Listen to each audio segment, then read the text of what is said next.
اور کہتے ہوئے اس نے اخبار اٹھا کر سعدیہ بیگم کو تھما بھی دیا۔ ابیہ اخبار نوکرانی کے ہاتھ سے لیتے لیتے رہ گئی۔ سعدیہ بیگم نے بڑے سکون سے ساری خبر پڑھی تھی اور اخبار لپیٹ کر رکھ دیا اور اٹھتے ہوئے بولی، اللہ سب کو ہدایت دے، نیکی اور توبہ کی، اور انسان فانی ہی تو ہے، ایک دن مٹ جانے والا۔ کہتے ہوئے وہ وہاں سے چلی گئی تھی۔ اب بھی اس نے یونی ٹی وی لگایا تھا اور یہ نیوز رپورٹنگ چل رہی تھی۔ یہ چینل اس طرح کی نیوز رپورٹنگ پیش کرنے کے لیے مشہور تھا۔ اب پولیس فورس کے جوان ہتھکڑیاں لگے آفتاب زبیری کو دھکیلتے ہوئے پولیس وین میں بٹھا رہے تھے، اور گاڑی میں بیٹھتے ہوئے بھی وہ زور زور سے کچھ بول رہا تھا۔ ہتھکڑی والا ہاتھ ہوا میں لہرا لہرا کر نہ جانے کیا کچھ کہہ رہا تھا۔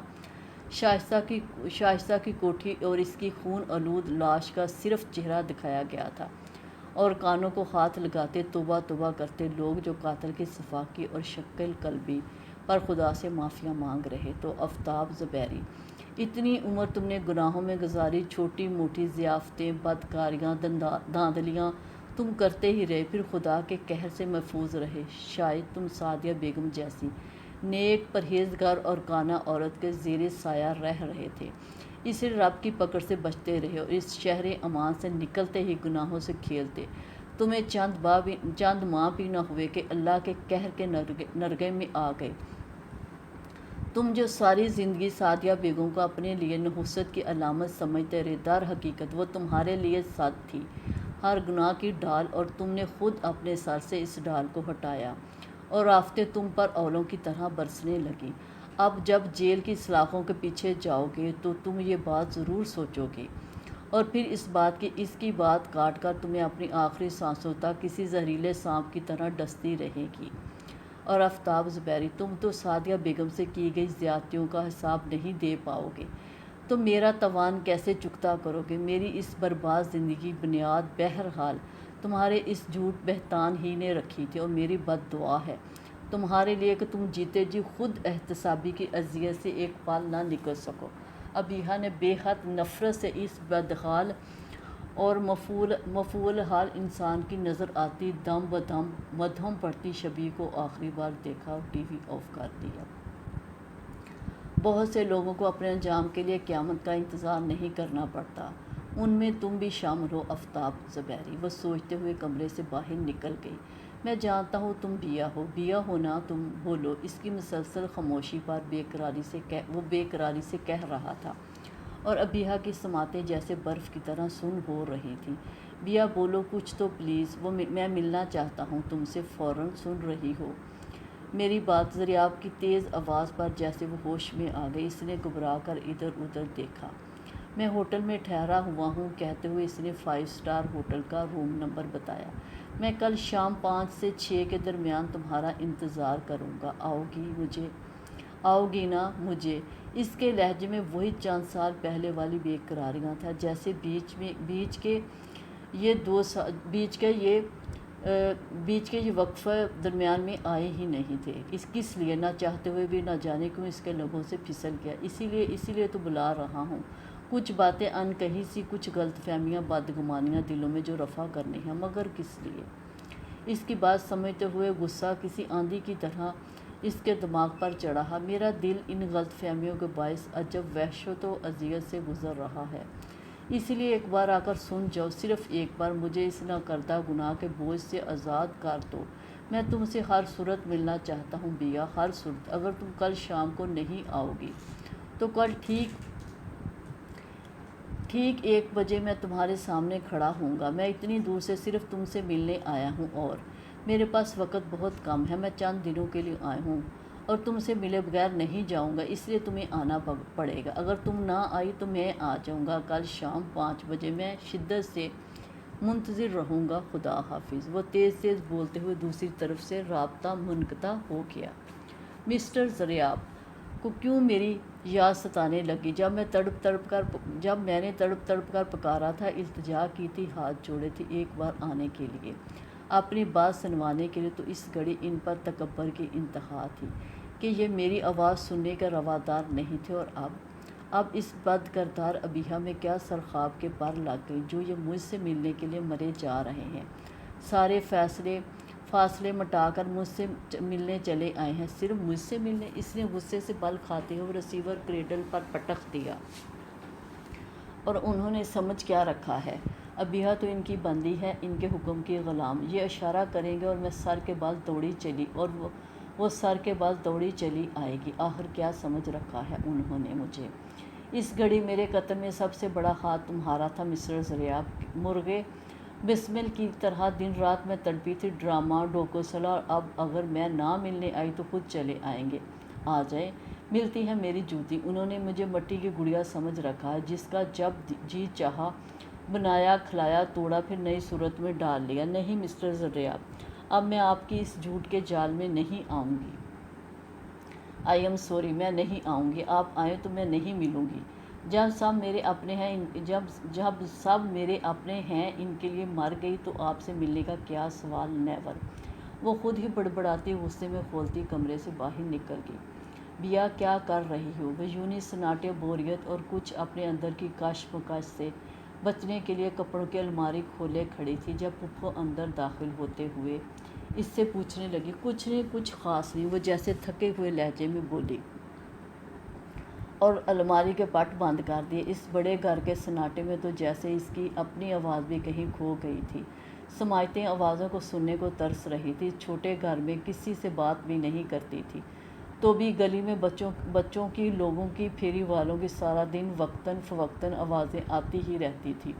کوئی نہ کوئی عورت آ جاتی پھپھو سے ملنے، لامحالہ اس سے ایک دو باتیں کرنا پڑتی، یہاں تو جیسے کوئی ذی روح تھا ہی نہیں، بس سعدیہ بیگم اور وہ جز وقتی ملازمہ بھٹکتی ہوئی روح پھرتی رہتی۔ آپ کہیں جا رہی ہیں؟ وہ ہلکے سندری رنگ کے چکن کاٹن کا سوٹ اور دوپٹہ اوڑھے کھڑی تھی۔ ہاں، وہ کرسی پر بیٹھ کر اس کی طرف دیکھنے لگی۔ چلو گی میرے ساتھ؟ سارا دن گھر میں پڑے پڑے بور ہو جاتی ہوگی۔ کہاں جا رہی ہیں آپ؟ وہ بیڈ کے کنارے ٹک گئی۔ رافع کے فون کا انتظار کر رہی تھی، عموماً اسی وقت کرتا ہے۔ آج اسے گئے ہوئے 1 ماہ 3 دن ہو گئے ہیں، اور یوں لگتا ہے جیسے کتنے مہینے گزر گئے ہیں۔ اللہ ساتھ خیریت کے رکھے اسے۔ انہوں نے اس کے سوال کا جواب یا تو قصداً نہیں دیا تھا یا سنا نہیں تھا۔ وہ چپ بیٹھ گئی۔ ولید کا فون آیا تھا صبح۔ وہ چند لمحوں کے سکوت کے بعد بولی، بابی ہسپتال میں ہے، اس دن انہیں دیکھنے گئی تھی گھر۔ اسی دن مجھے بہت کمزور لگی تھی، ولید بتا رہا تھا۔ رات اچانک ان کی طبیعت بگڑ گئی، شاید شوگر لیول نل ہو گیا تھا۔ صبح پھر ہسپتال لے آئے۔ بیا، وہ تمہاری جدائی میں گل رہی ہیں اور تمہارا سامنا نہیں کر سکتی بیٹا۔ دل کو اتنا پتھر نہیں بناتے، چلو میرے ساتھ، اور کچھ نہیں تو انسانیت کے ناطے اتنا تو حق ہے ان کا۔ ایسا انسانیت کا ناطہ تو انہوں نے مجھ سے تو کوئی نہیں رکھا تھا۔ کیسا میں روئی تڑپی تھی کہ ممی مجھے خود سے جدا نہ کریں، مگر اس وقت انہیں انسانیت نہیں بلکہ دولت سے ناطہ داری زیادہ عزیز تھی۔ اب اسی ناطہ داری کو آوازیں دے کہ ان کے بدن میں خون دوڑائیں۔ وہ صفاقی سے سوچ رہی تھی، پتہ نہیں ماں کے بارے میں ہر بار اس کی سوچ سخت سے سخت تر کیوں ہوتی جا رہی تھی۔ نہیں پھپھو، میں نہیں جا سکوں گی، آپ پوچھ لیجیے گا، وہ رکھائی سے کہتے ہوئے اٹھ کھڑی ہوئی۔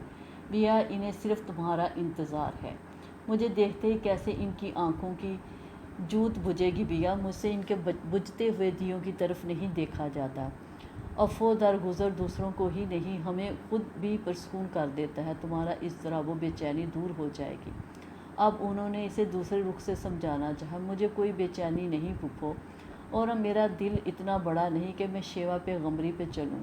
میں تو بہت تنگ دل اور تنگ سوچ والی ہوں۔ یوں بھی معاف اس انسان کو کرتا ہے جسے یاد رکھتا ہے۔ پھپھو، میں ان کو بھول چکی ہوں، پلیز آپ بار بار مجھے مجبور نہ کریں، وہ اسی سخت لہجے میں بولی تو سعدیہ بیگم کو پہلی بار اس کی ہٹ درمی پر غصہ آیا۔ ابھی وقت تمہارے ہاتھوں میں ہے، یہ وقت ہاتھ سے نکل گیا تو شاید عمر بھر کے لیے پچھتاوے رہ جائیں۔ انہوں نے آخری حربہ استعمال کیا۔ آپ کے خیال میں اب میرے پاس کیا ہے؟ وہ تنک کر بولی تو وہ بے بسی سے اسے دیکھ کر رہ گئی۔ بیا، ایک بار میرے ساتھ چلو، بے شک کسی سے بات نہ کرنا، بس 1-2 منٹ کے لیے انہیں دیکھ کر۔ پلیز پھپھو، سوری، میں نہیں جا سکتی، وہ تیزی سے کہتے ہوئے باہر نکل گئی۔ اس کے اس ہٹ درم رویے سے ڈرتی ہوئی ماں سے بیچاری سے ملنے نہ آ سکی۔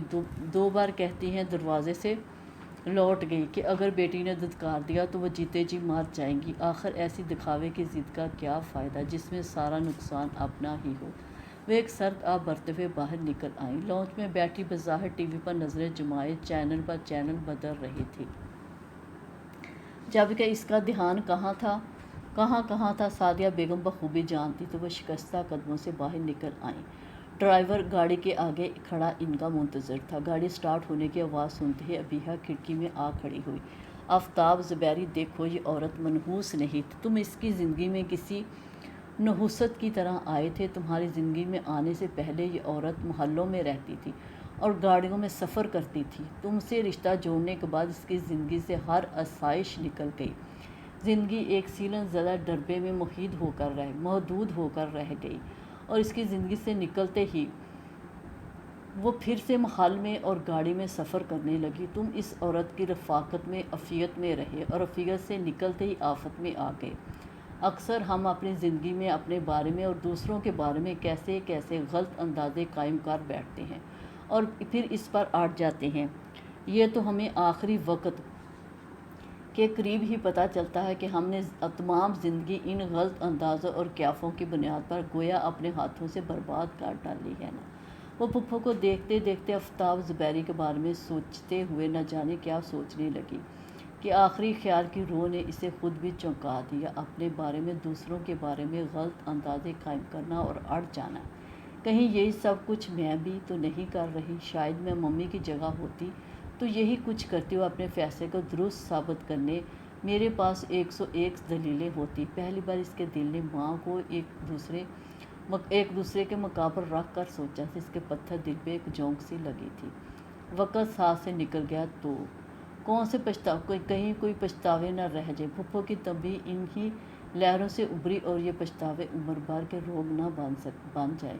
روگ کی ایک نئی اور ناقابل تردید شکل میری اس زندگی کا انجام کیسی پچھتاوا ہے۔ ان پچھتاووں سے فرار تو پھر کہیں بھی ممکن نہ ہوگا۔ مجھے ایک بار ممی کو دیکھنے جانا چاہیے، صرف دیکھ کر پلٹ آؤں، نہ کسی سے بات کروں گی، اس میں کوئی حرج بھی نہیں، اور کچھ دیر میں کسی کو نظریں پھیر سکوں۔ پتہ نہیں کیوں وہ اپنے دل کو قائل کرنے کی کوشش کر رہی تھی۔ اس کی نظریں بے اختیار وال کلاک کی طرف اٹھی۔ 12 بجنے کو تھے۔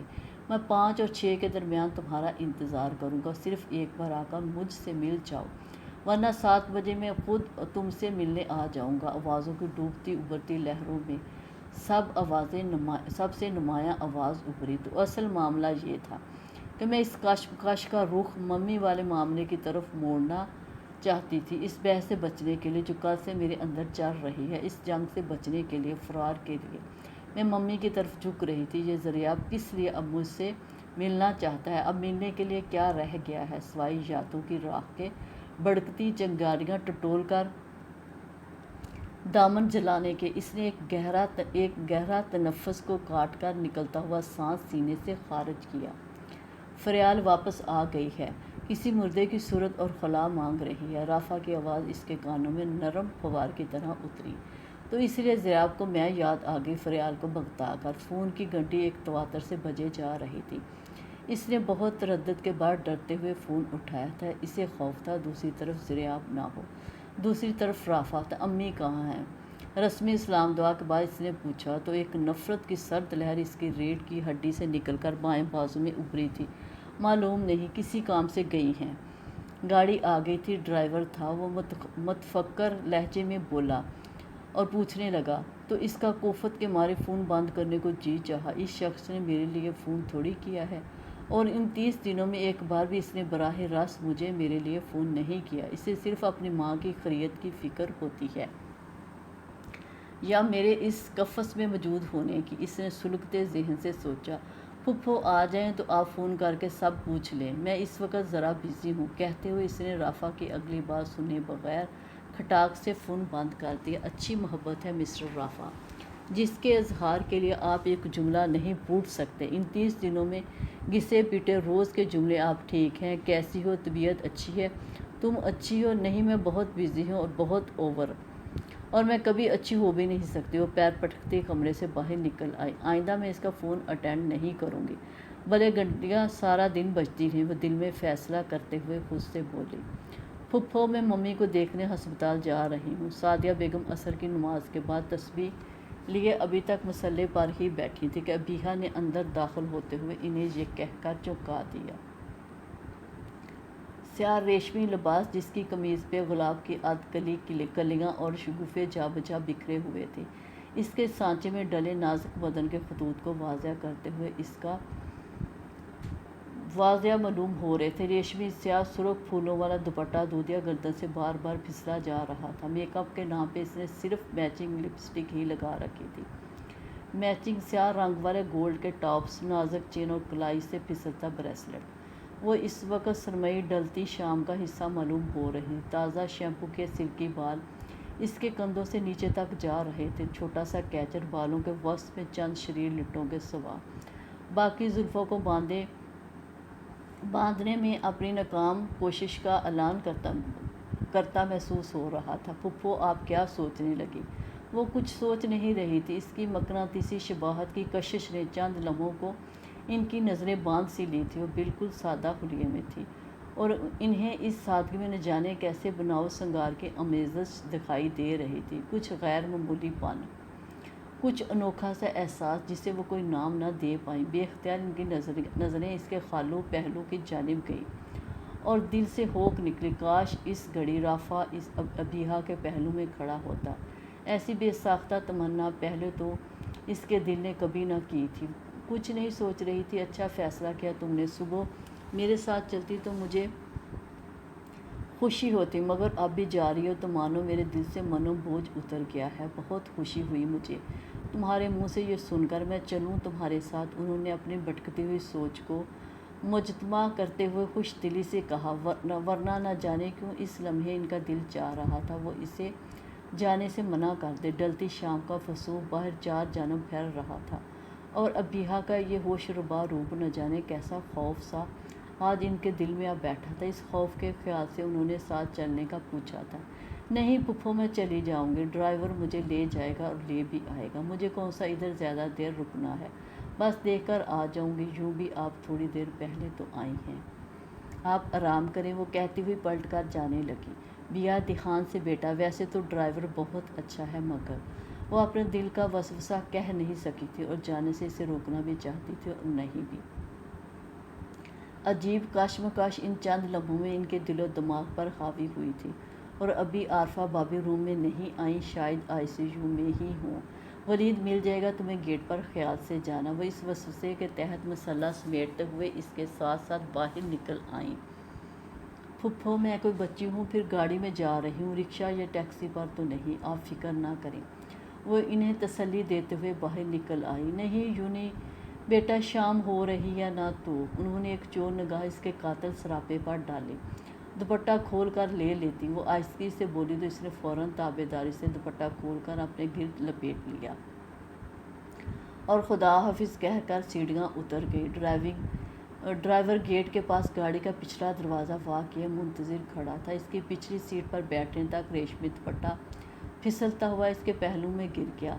سعدیہ بیگم نے دور ہی سے آیتیں پڑھ کر اس پر پھونک ماری، اللہ تمہیں اپنی امان میں رکھے، میں نے تو کی ہی نہیں کہ جلدی آ جائے۔ انہیں پریشانی سی ہوئی، جلدی آ جائے گی، وہ کون سا وہاں رکے گی؟ گاڑی جیسے ہی نظروں سے اوجھل ہوئی، چوکیدار نے گیٹ بند کر دیا تو وہ اندر چلے آئی۔ مولا نے کتنا کرم کیا ہے ہم گناہ گاروں پر، ایسا شاندار گھر، آفس کی گاڑی صبح سویرے گھر کے آگے آ کھڑی ہوتی ہے، شام 7-8 بجے تک، اور روزی روٹی کی ہر فکر سے آزاد بھی۔ کاش آفتاب زبیری تم اتنے جلد باز، لالچی اور حریص نہ ہوتے تو تمہارا ایسا عبرتناک انجام بھی نہ ہوتا۔ نہ جانے کیسے ایک سرد آہ ان کے لبوں سے نکلی اور وہ بے درد ہم سفر یاد آ گیا جو ساری عمر 2 قدم بھی ان کے ہمراہ نہیں چلا، مگر جس کی موجودگی ہم وقت ایک چبھتے ہوئے کانٹے کی مانند انہیں اپنے ہونے کا احساس دلاتی رہی تھی۔ اور میرا خدا شاہد ہے آفتاب زبیری، میں نے کبھی تمہارے لیے بد دعا بھی نہیں کی تھی۔ میرے بچوں کے باپ تھے تم، اور سارے خاندان سے چھٹنے کے بعد ہی واحد سہارا نظر آتے تھے، تو کیسے تمہارے لیے بد دعا کرتی؟ تمہارے اعمال تمہارے لیے بد دعا بن گئے۔ وہ تھکے قدموں سے اندر آئیں، اور اندر آئی تسبیح ہاتھ میں لیے بستر پر لیٹ گئی۔ ایک زمانے کے بعد ایسی شام اس کی زندگی میں آئی تھی، سرمئی ہلکے بادلوں والی، ادھر سے ادھر منڈلاتے غبار اور شام کی گلتی سیاہیاں، خوشبودار ہوا کے پھریرے انہیں اور بھی جاذب نگاہ بنا رہے تھے۔ آرام دہ گاڑی کی نرم گداز نشست اور تارپوش سے پھسلتی ہموار سڑک کے دونوں طرف اونچے گھنے سایوں والے درخت ہوا کی سرگوشیاں سر ڈھونڈ رہے تھے۔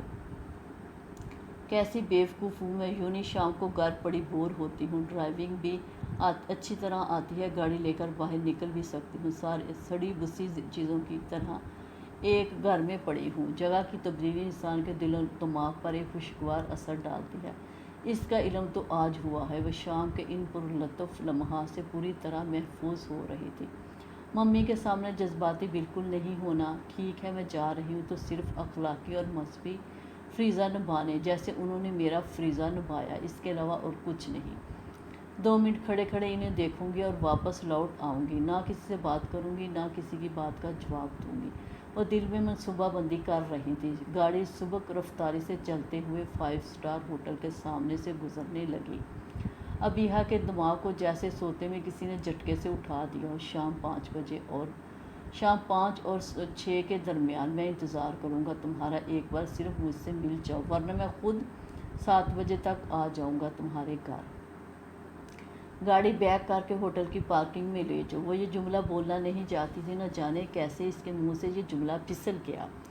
ڈرائیور نے گڑبڑا کر اسے دیکھا، پھر دونوں طرف تیز رفتاری سے رواں دواں ٹریفک ہو۔ میڈم، ہمیں ٹرن کر کے آنا پڑے گا، ہوٹل کافی پیچھے رہ گیا ہے۔ ایسی تیز گام ٹریفک کے بیچ گاڑی بیک کرنا واقعی رسکی کام تھا۔ ڈرائیور نے کہتے ہوئے اجازت طلب نظروں سے اسے دیکھا تو اس نے سر ہلا دیا۔ تم اب جاؤ، تمہاری ڈیوٹی ختم، واپسی پر میں خود ہی آ جاؤں گی ٹیکسی کر کے۔ پارکنگ میں اترتے ہوئے اس نے ڈرائیور سے کہا تو وہ حیران نظروں سے اسے دیکھنے لگا۔ اس کی نظروں میں کیا تھا؟ ابیحہ نے نظریں چرا لیں۔ میڈم، آپ کہتی ہیں تو میں یہاں انتظار کر لیتا ہوں، آپ فارغ ہو کر آ جائیں۔ نہیں، مجھے دیر لگے گی، تم جاؤ، وہ قطعی لہجے میں کہتے ہوئے آگے بڑھ گئی۔ ہوٹل کی ریسیپشن سے اس نے روم نمبر 37 کے بارے میں پوچھا۔ یس میم، مسٹر ضریاب روم میں ہی ہیں۔ ریسیپشنسٹ نے انکوائری سے چیک کر کے اسے بتایا تو وہ پیسے سے ہوٹل کے اس گوشے کی طرف بڑھی جہاں کیپسول لفٹ کی انٹرنس تھی۔ اسے یاد آیا، پہلی بار اپنے شوہر میں وہ ضریاب کے ساتھ ہی یہاں ڈنر کرنے آئی تھی۔ اس سے پہلے وہ دوبارہ ساری فیملی کے ساتھ ادھر آ چکی تھی، مگر ضریاب کے ساتھ جذباتی تعلق کے بعد جب وہ پہلی بار ادھر آئی تو اسے سب کچھ کتنا نیا نیا سا لگا تھا۔ ضریاب نے کھل کر اپنے دل کے ہر جذبے کو زبان بھی اسی شام دی تھی۔ چند دنوں بعد اسے لندن چلے جانا تھا ہائر اسٹڈیز کے لیے، اس لیے وہ اسے اپنے ساتھ ادھر لے کر آیا تھا۔ ممی اور تایا ابا کی اجازت سے ڈائمنڈ کی رنگ پہنائی تھی اس نے۔ اس ہال کے مشرقی کونے کی آخری ٹیبل پر بیٹھے ہوئے اسے رنگ پہنتے ہوئے شرم و حیا سے جو اس کی کیفیت تھی وہ ایک طرف، اور جو احساس تفاخر تھا وہ ہر شام ہر احساس پر باری تھا، جیسے تمام کی تمام دنیا اس کی ایڑی کے نیچے آ گئی ہو۔ آج اس شہر کے سب سے قیمتی، سب سے معتبر شخص نے اسے اپنا بنا کر اپنی محبت کا اعلان کر کے شہر بھر کی لڑکیوں سے اسے ممتاز و منفرد کر دیا تھا۔ ماضی کی وہ حسین یادگار شام اس کی یادوں کے سرمایے کا سب سے خوبصورت بیش قیمت حصہ تھی، جسے اس نے کبھی یاد کرنے کی کوشش نہیں کی تھی کہ اسے یاد کرنا سب سے تکلیف دہ تھا، اور آج ضریاب نے ہی اس تکلیف دہ یاد کو دہرانے کا اہتمام کیا تھا۔ شاید لفٹ جوں جوں اوپر جا رہی تھی، اس کا دل نیچے ہی نیچے بیٹھا جا رہا تھا۔ باتیں کرتے، سنتے، چہلیں کرتے سبھی لوگ اس کی طرف متوجہ تھے۔ اسے ایسا ہی محسوس ہو رہا تھا، وہ ایک مدت بعد ادھر آئی تھی اور آج پھر اسے لگ رہا تھا یہ سب اس کے لیے بالکل نیا، بالکل انوکھا سا ہے۔ کاریڈورس کے ریڈ کارپٹ پر قدم رکھتے ہی وہ چونکی تھی۔ ابیحہ انصاری، یہ تم کیا کرنے جا رہی ہو؟ شادی شدہ ہوتے ہوئے، کسی اور کی امانت ہوتے ہوئے کسی دوسرے مرد سے ملنے جا رہی ہو، وہ بھی اس مرد سے جو کبھی تمہاری چاہت رہا ہو، جس کے نہ ملنے کا شوق تم نے گھنٹوں، دنوں یا ہفتوں نہیں، پورا 1.25 سال منایا۔ اب کیا اس چاہت کی تجدید کرنے آئی ہو یا اپنے شوہر کی امانت میں خیانت کرنے؟ پہلی بار اس کے دل نے نفری انداز میں اس سے سوال کیا تھا۔ دل سے بڑھ کر عجیب شے بھی کوئی نہیں، پہلے ایک رستے کی طرف خود ہی دھکیل کر لاتا ہے، پھر بیچ مندار پہنچ کر لان تان کرنا شروع کر دیتا۔ دل کا یہ کہنا غلط نہیں، سوگ مناتے مناتے کیا میں اس بے وفا سے اس سوگ کا خراج لینے جا رہی ہوں؟ مجھے ایسے ہرجائی، ایسے خود غرض پہ 2 حرف بیچ کر کبھی سوچنا بھی نہیں چاہیے کہ جہاں میں اس سے ملنے چلی آئی ہوں۔ کسی نے بڑی مضبوطی سے اس کے ارادے کے سامنے باندھنا چاہا۔ وہ ایک جھٹکے سے واپسی کے لیے مڑی تھی۔ میں ایک اور جذباتی غلطی کرنے جا رہی تھی، ہرگز نہیں۔ ذلت کو بار بار دہرا کر اپنی ہی ذات کی تذلیل کے سوا اور کچھ نہیں ملے گا۔ میں کس آس پر اس سے ملنے جا رہی ہوں؟ اسے اپنا فگار سینہ چاک کر کے دکھاؤں کہ دیکھو میں کیسے پل پل تمہارے لیے تڑپی ہوں۔ اپنی البیلی محبت کے بچھڑنے کے بعد اس دنیا کی ہر خوشی مجھ پر حرام ہو گئی۔ حرام زندگی میں بھی میں نے تمہاری یاد کا دیا بجھنے نہیں دیا۔ تم فریال کے ہو گئے تب بھی اپنے دل کو تم سے نفرت کرنے پر مجبور نہ کر سکی۔ کیسی سچی بے ریا محبت کی تھی میں نے تم سے، اور تم نے میری محبت کی کیا قدر کی؟ لوگوں کی جھوٹی سچی گواہی پر میری پاک محبت پر شک کیا، دھتکار دیا مجھے۔ کیا یہی کچھ کہنے آئی ہوں میں؟ اس سے اور ان سارے آنسوؤں کا موازہ جو اس کی یاد، اس کی جدائی میں بہائے آنسو میں نے نہیں۔ اس نے لفٹ میں قدم رکھا اور بٹن دبانے کو تھی کہ ضریاب اس کے سامنے دروازے کے بیچوں بیچ اپنے شاہانہ وجاہت کے ساتھ جم کر کھڑا ہو گیا۔ بیا، اس کے لب کیا پھڑپھڑائے، بیا کے سارے جسم سے جیسے کسی نے خون نچوڑ لیا۔ یہاں تک آ گئی اور مجھ سے ملے بغیر لوٹ رہی ہو؟ کیا تمہارا دل مان گیا ایسا کرنے پر؟ وہ ایک ایک لفظ تول کر بولتے ہوئے سیدھا اس کی آنکھوں میں دیکھ رہا تھا۔ دل ہم دونوں کے بیچ سے بہت دن پہلے نکل گیا تھا، اب تو ہر راستے کا تعین دماغ کرے گا مسٹر ضریاب، جیسے آپ نے کیا۔ وہ نہ جانے کیسے ساری توانائیاں جمع کر کے بڑے تنتنے سے بولی تھی۔ 1.25 سال کا غصہ، نفرت، اپنی ذات کی تذلیل کا احساس بول اٹھا تھا۔ نہیں بیا، دل ہی تو نہیں نکلا بیچ سے۔ ایسا ہوتا تو نہ تم یہاں آتی، نہ میں تمہارے سامنے کھڑا ہوتا۔ آؤ میرے ساتھ اگر یہاں تک آ ہی گئی ہو۔ وہ یکدم اس کا سرد ہاتھ تھام کر اپنی طرف کھینچتے ہوئے بولا، اور وہ کسی بے جان صورت کی طرح کھینچتی چلی گئی۔ کیسی تھی عارفہ بھابی اب؟ روم میں شفٹ کر دیا انہیں؟ اس کی واپسی خاصی لیٹ ہوئی تھی۔ سعدیہ بیگم پریشان ہراساں گیٹ کے پاس ہی سے چکر لگاتی مل گئی تھی۔ ڈرائیور چلا گیا، اتنی دور کیوں اتار کر گیا تمہیں؟ وہ اسے اکیلے آتا دیکھ کر گیٹ سے باہر جھانکتے ہوئے پوچھنے لگی، اور انہیں جاتی گاڑی کی دھندلی لائٹ سے اندازہ ہوا کہ ڈرائیور اسے خاصی دور اتار کر گیا ہے۔ اسے جانے کی جلدی تھی، میں نے ہی اس سے کہا کہ مجھے ادھر ہی اتار دے۔ پتہ نہیں انہیں کیوں لگا بیہ ان سے نظریں چرا رہی ہے۔ میں نے دوائیں منگوانی تھی، ختم ہو گئی تھی میری، پھر رات کے اندھیرے میں اتنی دور اتارنے کی کیا ضرورت تھی بھلا؟ وہ تیزی سے اندر کی طرف جا رہی تھی، انسنی کرتے ہوئے تیز قدموں سے اس کے پیچھے لپکی۔ بہت دیر لگا دی تم نے، بہت پریشان ہو گئی تھی۔ وہ اپنے کمرے کی طرف بڑھ گئی تھی، وہ مجبوراً اس کے پیچھے اندر آ گئی۔ ٹریفک جام تھا 2-3 جگہوں پر، چھوٹی سڑکوں پر بے تحاشا بے ہنگم ٹریفک، کوئی کیسے کسی بھی جگہ وقت پر پہنچتا ہوگا۔ وہ ان سے نظریں لائے بغیر الماری کی طرف بڑھی۔ پھر بھی اتنا ٹائم؟ تم تقریباً 5 بجے نکلی تھی، اور اب؟ انہوں نے پریشان نظروں سے دیوار گیر گھڑی کی طرف دیکھا۔ پھپھو، آپ کا مطلب کیا ہے اس ساری تشویش سے؟ اس نے یک بارگی الماری کا پٹ زور سے بند کرتے ہوئے غصے سے کہا، تو سعدیہ بیگم اس کے تیور دیکھ کر حیران ہوتے ہوئے خود کو سنبھالنے لگی۔ نہ نہیں، کوئی مطلب نہیں بیٹا، آج کل زمانہ خراب ہے اس لیے ڈر رہی تھی۔ روز تو کوئی نہ کوئی خبر وہ ہاتھ مرنے لگی۔ انہیں بیہ بدلی سی لگ رہی تھی، جس بیہ کو انہوں نے شام کو اپنی نظروں کے سامنے بھیجا تھا، اس سے بالکل مختلف۔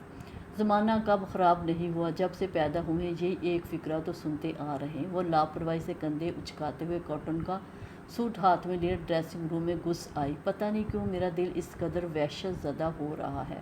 اللہ خیر کرے، آج کے دن رافع کا فون بھی نہیں آیا۔ میرے خدایا، میرے بچوں کو اپنے امان میں رکھنا، ہر بلا سے محفوظ رکھنا، شیطان کے شر سے بچانا۔ وہ حسب عادت زیر لب اپنے مخصوص دعائیں دہرانے لگی۔ وہ کپڑے بدل کر باہر آ گئی تو انہیں وہیں بیٹھے دیکھ کر ٹھٹک سی گئی۔ اس کا ٹھٹکنا سعدیہ بیگم کی نظروں سے بھی پوشیدہ نہ رہ سکا۔ وہ کچھ شرمندہ سی ہو گئی۔ چلو کھانا کھاتے ہیں۔ میں تمہارے انتظار میں بیٹھی تھی، اٹھتے ہوئے بولی، پھپھو مجھے قطعاً بھوک نہیں، کچھ نہیں کھاؤں گی، اس وقت صرف ریسٹ چاہتی ہوں۔ بے ہنگم ٹریفک کے شور نے دماغ خراب کر دیا۔ وہ ان سے اس طرح نظریں چراتے ہوئے ڈریسنگ ٹیبل کے سامنے کھڑے ہو کر اپنے بالوں میں برش کرتے ہوئے ان محاق سے اپنے سراپے کا جائزہ لینے لگی۔ پر بیٹا تھوڑا بہت تو کھانا چاہیے، تم نے دوپہر میں بھی چند نوالے لیے تھے، اب تو کئی گھنٹے۔ وہ تشویش بھرے لہجے میں کہنے لگی، پلیز پھپھو مجھے ذرا بھوک نہیں، I want to take some rest please. وہ سرد لہجے میں بولی، اب آپ جائیں، مجھے آرام کرنے دیں۔ ایسی اجنیت تو سعدیہ بیگم کو بیا کی آنکھوں میں کبھی نظر نہیں آئی تھی۔ اس روز بھی نہیں جب وہ اپنی مرضی کے برخلاف اس گھر میں مستقل طور پر آ گئی، تو اس کے بعد آنے والے دنوں میں بھی۔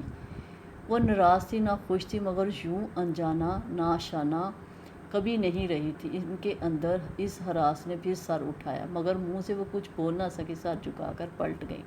اور عارفہ بھابھی کا تم نے بتایا نہیں کیسی تھی؟ اب وہ مہموم سی امید پر کہہ بیٹھی کہ شاید اب وہ ان سے ٹھیک طرح سے بات کر سکے۔ ٹھیک تھی۔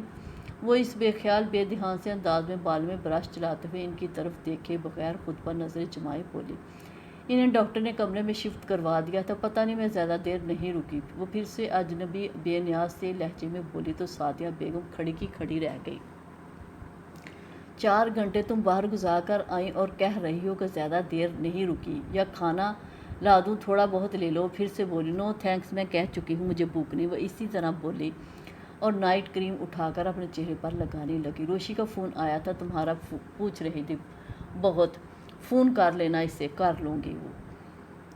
وہ رکنے کے بہانے ڈھونڈ رہی تھی، وہ ہر بات کا ایسا لٹ مار جواب دے رہی تھی کہ وہ اب ادھر سے چلی جائے۔ وہ شرمندہ سی ہو کر باہر نکل آئیں۔ کتنی دیر وہ یونہی آئینے کے سامنے بیٹھی اپنی شبیہ کو تکتی رہی، جیسے اس کی نظروں میں زریاب کی نظریں آ بیٹھی ہوں۔ یہ مجھے کیا ہو رہا ہے؟ وہ خود کو تکتے ہوئے بے خود سے لہجے میں بولی، زریاب تم نے چند گھنٹوں میں مجھ پر کون سا زہر پھونک دیا ہے؟ خود کو پہچاننے سے قاصر ہوں۔ اور پھپھو کو کیا بتاؤں ممی کے بارے میں تو ہاسپٹل گئی ہی نہیں، کیسے جاتی؟ زریاب میرے قدموں کی زنجیر بن گیا، کاش میں اس سے ملنے نہ گئی ہوتی۔ وہ بے چین سی ہو کر آئینے کے سامنے سے ہٹ گئی، لائٹ آف کر کے 0 پاور کا بلب جلا کر اسے بھی آف کر دیا اور باہر سے آتی مدھم روشنی میں اپنے بستر کی طرف بڑھ گئی۔ تو تم بھی اس طرح تڑپتے رہی ہو میرے لیے جیسے میں تڑپتی رہی ہوں، قطرہ قطرہ شمع کی طرح پگھلتی رہی ہوں۔ اور جب تم اپنا سینہ کھول کر میرے سامنے کیا، گھنے بالوں میں چھپا فراق سینہ، عین دل کے مقام پر خدا میرا نام، جسے پہلی رات ہی فریاد تم سے برگشتہ ہو گئی، تم نے کیسے پاگلوں کی طرح اپنی شرٹ کے بٹن کھولتے ہوئے محبت کی نشانی دکھائی۔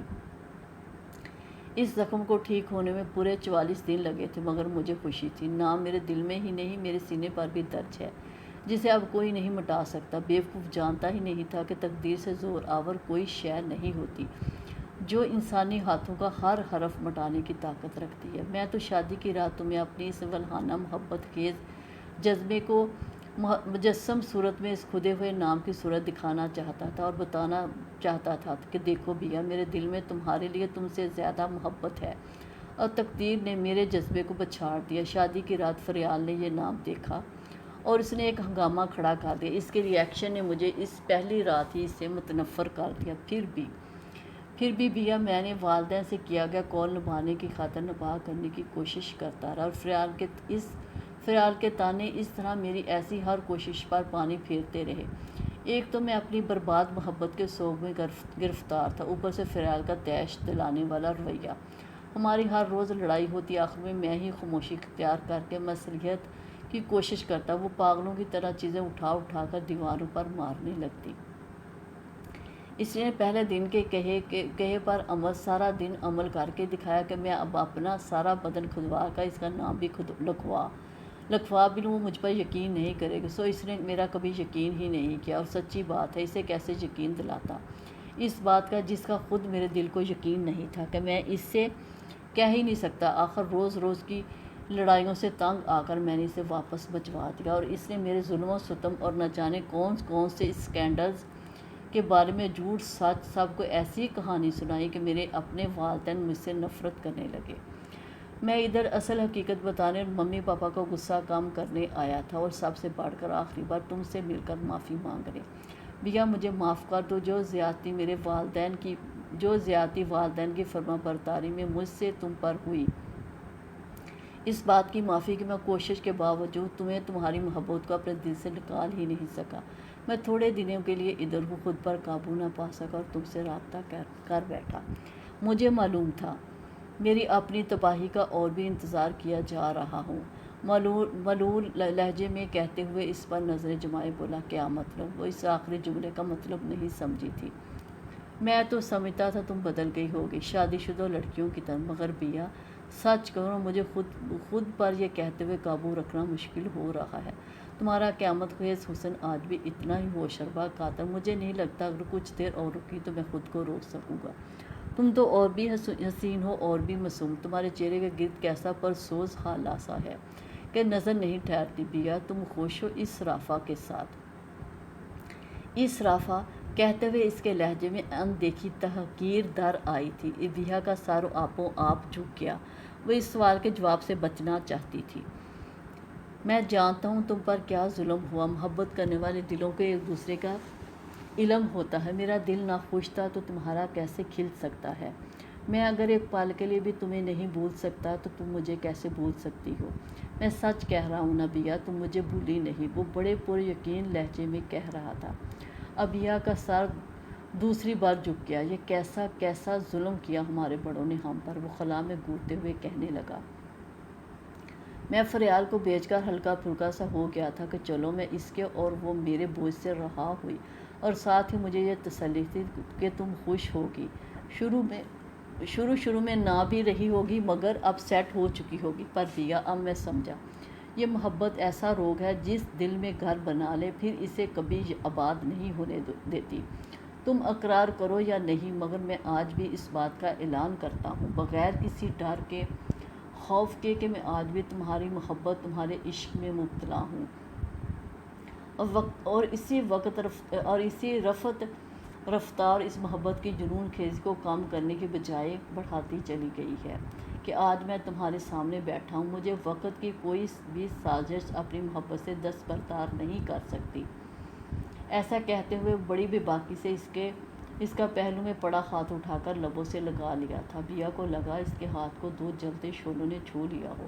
اس نے تڑپ کر ہاتھ کھینچا تھا اور اٹھ کھڑی ہوئی تھی۔ اب اس محبت کا اعلان کرنے کا کیا فائدہ مسٹر سریاب؟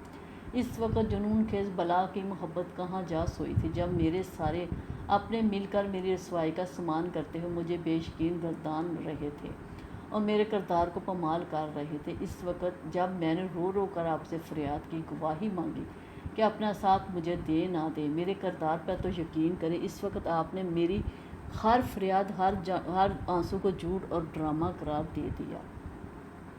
اب میں یکایک کیسے معصوم اور بے گناہ اور آپ کی گم شدہ محبت بن گئی۔ اتنے عرصے کا جمع غصہ کسی لاوے کی طرح اس کے اندر سے پھوٹ نکلا۔ میں جانتا ہوں تمہیں بہت غصہ ہے، بہت طیش ہے اس بات پر، مگر میرا یقین کرو یہ سارا معاملہ اس وقت میرے سامنے اس طرح رکھا گیا تھا جیسے یہ سب وقوع پذیر ہو چکا ہو، اور میں نے کوشش کی تمہیں ڈیفینڈ کرنے کی، مگر ممی پاپا کی قسمیں، پھر ان کا غصہ، وہ اٹک کر بول رہا تھا، اور آگ کاٹ دینے کی دھمکی بھی۔ اس وقت تو سب سے بڑی محبت آپ کے نزدیک اور کوئی بھی نہیں تھی، وہ تڑپ کر بولی۔ باخدا یہ جھوٹ ہے، مجھ پر سراسر بہتان، صرف ممی کی قسمیں تھیں جنہوں نے میرے ہر موز اور جذبے کے آگے لگام ڈال دی تھی، اور یہ تو مجھے تمہارے نکاح کے فوراً بعد ہی علم ہو گیا کہ یہ لگام وقتی تھی، جس طرح لگی تھی اس طرح میرے ہاتھوں کو آزاد کر دی۔ پھر اس دن سے لے کر آج تک میں بھی اس آگ میں لمحہ بہ لمحہ چلا ہوں۔ تم اپنے دل سے پوچھو، کیا میرے جذبوں کی لپک تم تک نہیں پہنچی تھی؟ اگر ایسا نہ ہوتا تو رافع کے ساتھ پوچھ پاچھ نہ ہوتی۔ تمہاری بے قدری، تمہاری اداسی اور اکیلے پن کو تو میں تمہاری آواز سنتے ہی جان چکا تھا۔ اس نے بیا کی دکھتی رگ پر ہاتھ رکھ دیا تھا۔ اس بے قدری نے تو اسے پیروں رلایا تھا۔ ہیرے کی قدر تو جواہر ہی جان سکتا ہے، اور میں جانتا ہوں ان قدر شناس لوگوں نے کیسے میری محبت کے ہیرے کی پامالی کی ہے۔ بیا، آئی ایم سوری، یہ سارا ظلم و ستم تم پہ، تمہارے نازک معصوم دل پہ فقط میری وجہ سے ہوا، اگرچہ اس کے بعد میں خود بھی سکھی نہیں رہ سکا، مگر تمہارا مجرم میں بہرحال ہوں، اس کی بہت بڑی سزا بھی کاٹ چکا ہوں، اور اگر اب تم مجھے معاف نہیں کرو گی تو تمام عمر سزا کی اس برزخ میں جلنے کے لیے تیار ہوں۔ اس نے بے اختیار اس کے آگے اپنے مضبوط ہاتھ جوڑ دیے تھے۔ اس کا چوڑا بالوں برا فراق سینہ ادھ کھلے بٹروں کے پیچھے سے جانگتا بیہا کو کمزور کر رہا تھا۔ نہ جانے کیوں ایک پل کو بیہا کا جی چاہے اس فراق سینے پر سر رکھ کر اپنی اذیت کا ہر آنسو بہا ڈالے، وہ سارے آنسو جو ہم سفر کی ہمراہی کی چاہ میں اس کی پلکوں کے پیچھے جمے ہوئے تھے۔ میرے معاف کرنے یا نہ کرنے سے کیا ہوتا ہے، وقت پلٹ تو نہیں سکتا۔ وہ اپنی نظروں کے زاویے بدلتے ہوئے بے رخی سے بولی، تم اگر مجھے معاف کر دو، میری محبت کو قبول کر لو تو بہت کچھ ابھی بھی بدلا جا سکتا ہے۔ محبت سب کچھ بدل سکتی ہے۔ محبت سے طاقتور کیا ہے بیہا؟ اس کے لفظوں نے بیہا کو کمزور کرنا شروع کر دیا۔ مجھے دیر ہو رہی ہے، مجھے اب چلنا چاہیے۔ اس وقت یہاں سے فرار کے سوا اور کوئی راستہ نہ تھا۔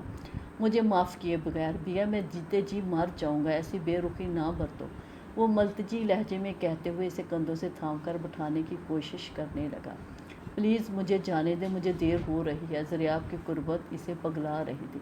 آپ شراب پینے لگے ہیں؟ وہ ایک دم اس کے بازو کو جھٹک کر پرے ہوتے ہوئے اچنبھے سے بولی، تو وہ کچھ کھسیا کر جو نظروں میں عقب میں پڑے روم ریفریجریٹر کی طرف دیکھنے لگا۔ بس کبھی کبھار جب تمہاری یاد بلانا مشکل ہو جاتی تھی، جب فریال مجھے حد سے زیادہ ٹینس کرتی تھی۔ آپ یہاں کیوں ٹھہرے ہیں، گھر کیوں نہیں گئے؟ اسے دوسرا خیال بھی کسی حیرت کی طرح ورق ہوا تھا۔ میں نے سب کو چھوڑ دیا ہے، انہوں نے میری محبت کی پرواہ نہیں کی اور ان کی محبت کی خاطر خود کو قربان کر دیا۔ فریال کے گھٹیا پروپیگنڈے پر انہوں نے ہر طرف میرے کردار کی دھجیاں اڑائی۔ میں ان کی شکل بھی نہیں دیکھنا چاہتا۔ اپنے کام کے سلسلے میں چند ہفتوں کے لیے ادھر آیا تھا، تم سے ملنے سے خود کو نہ روک سکا، اس لیے فون کر بیٹھا۔ اس کے شرمندہ لہجے میں کچھ ایسا تھا جس نے پہلی بار بیہا کے دل کے نرم پہلی بار اس کے دل نے اس ہرجائی کا یقین کرنا چاہا تھا۔ آؤ میں تمہیں ڈراپ کر دوں، مگر ایک شرط پر۔ بات شام گہری ہو رہی تھی اور شام ڈال چکی تھی۔ کھڑکی سے ہٹے بلائنڈز بتا رہے تھے۔